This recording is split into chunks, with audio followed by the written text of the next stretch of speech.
Fiz um juramento para defender como advogado, etc. Então, se eu sair daqui do Brasil, tá? Saí, eu, advogado, André Marcília, saí daqui e tal, fui para a Itália. Eu chego lá, por acaso, pedi uma reunião, sou recebido pelo presidente, né, da Itália. Vou lá e falo, o STF, isso, aquilo, não sei o que, o Moraes tal, fui o primeiro advogado do inquérito das fake news. A Cruzoé ainda hoje está nos inquéritos, aliás. Ainda hoje, a censura foi revogada em uma semana, mas ainda hoje ela e o seu publisher, que nem está mais na revista, que é o Mário Sabino, ainda hoje eles estão dentro dos inquéritos. Por quê? Se não é político. Por que eles ainda estão lá? Mas tudo bem, aí eu vou lá, então tenho essa... Como eu fiz aqui com o Pedro Vaca, da OEA, quando ele veio, eu vou lá e sou recebido, mas ao invés de eu procurar o Pedro Vaca, eu procurei o presidente do país.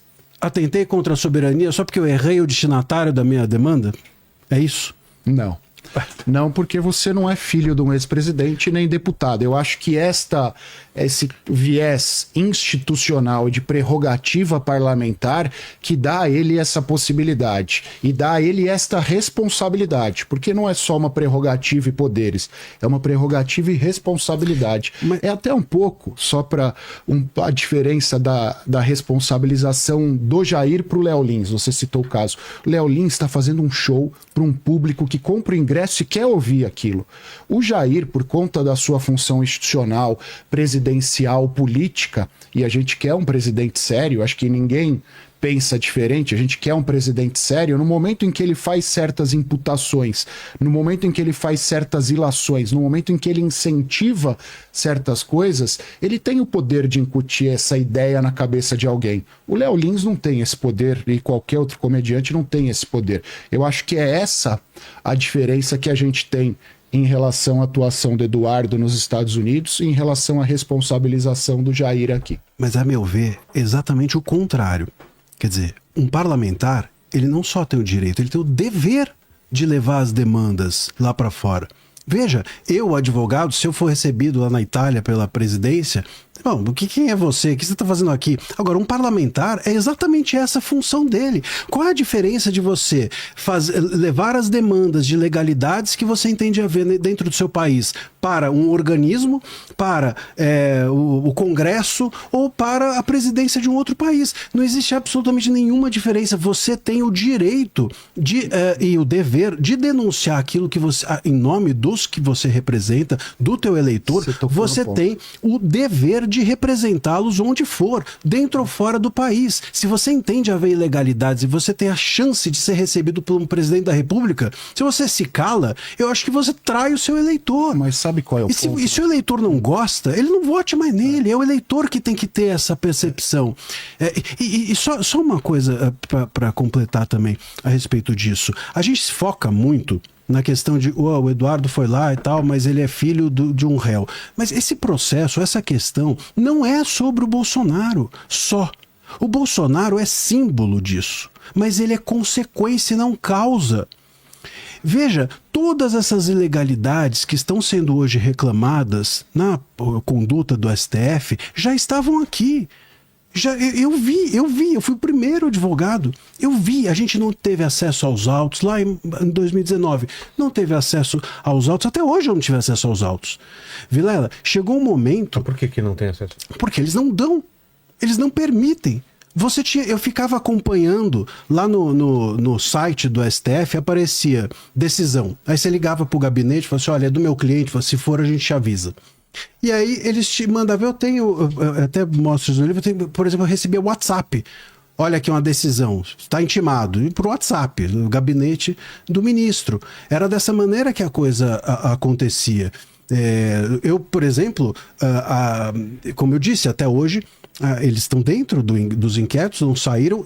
Chegou um momento que a revista teve os seus leitores investigados.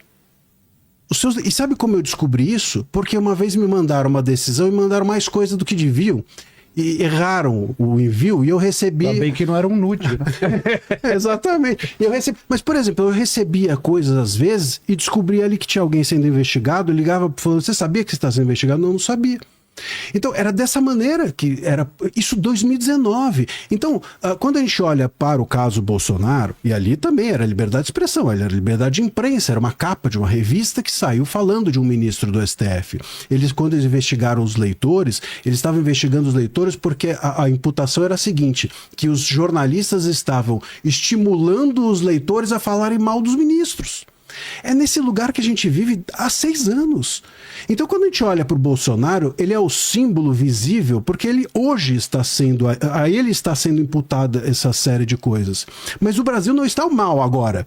O Brasil está mal há 6 anos em termos de direito. A politização do STF do direito tem acontecido desde lá. E é disso que se foi lá fora reclamar. Né? Ele não foi lá falar apenas do pai. Né? Ele foi falar do estado de liberdades que nós temos aqui no Brasil. E é também muito ingênuo acreditar que simplesmente o Trump ia reagir porque gosta do Bolsonaro. É porque ele vê que as nossas liberdades estão sendo perdidas desde então. Esse é o ponto. É que as pessoas começam a criar uma narrativa de ele foi lá pedir para o pai e o Trump ajudou porque gosta do Bolsonaro. Essa é uma narrativa fácil digamos assim, da esquerda, sobretudo, porque pega, né? É uma maneira de você dizer, só é um negócio menor, é um negócio pequeno. Mas todos nós, da classe jurídica e jornalista, temos sofrido isso há 6 anos dentro do Brasil. Cássio, eu já aproveita, o comentário e já faz a terceira pergunta. Mas eu acho que a partir do momento, e ele colocou, eu acho que a gente tem que separar disso e vou reiterar. Não acho que o Trump impôs essas sanções por conta do Bolsonaro, porque inclusive isso prejudica a situação dele internamente nos Estados Unidos, né? Ele já tomou 2 puxões de orelha do judiciário norte-americano por conta de tarifaços e muito provavelmente, do que eu tenho lido na imprensa norte-americana, o fato dele ter usado também o Bolsonaro como fundamentação pode ser um empecilho para uma eventual discussão do tarifaço na justiça americana. Mas eu acho que a postura do Eduardo coloca nisso. Por mais que você diga que não, ele disse inúmeras vezes que neste momento a situação do pai dele se sobrepõe, deve se sobrepor ao Brasil, que neste momento é isso que interessa, independentemente da economia, e eu acho que é isso que me preocupa na atuação de um parlamentar. Vou usar, não de forma jocosa, mas é o primeiro que vem à cabeça, se o Tiririca tivesse ido ao Trump e dito, olha, Trump, no Brasil está acontecendo isso com o ex-presidente, ele iria parlamentar legitimado, mas a partir do momento em que vai alguém que tem vinculação política, que tem vinculação familiar, se o pai inelegível não for candidato, em algum momento o pai disse que ele seria o candidato, eu acho que tudo isso torna a situação do Eduardo muito mais complexa. Essa mistura toda, essa mistureba toda que ele fez a partir do momento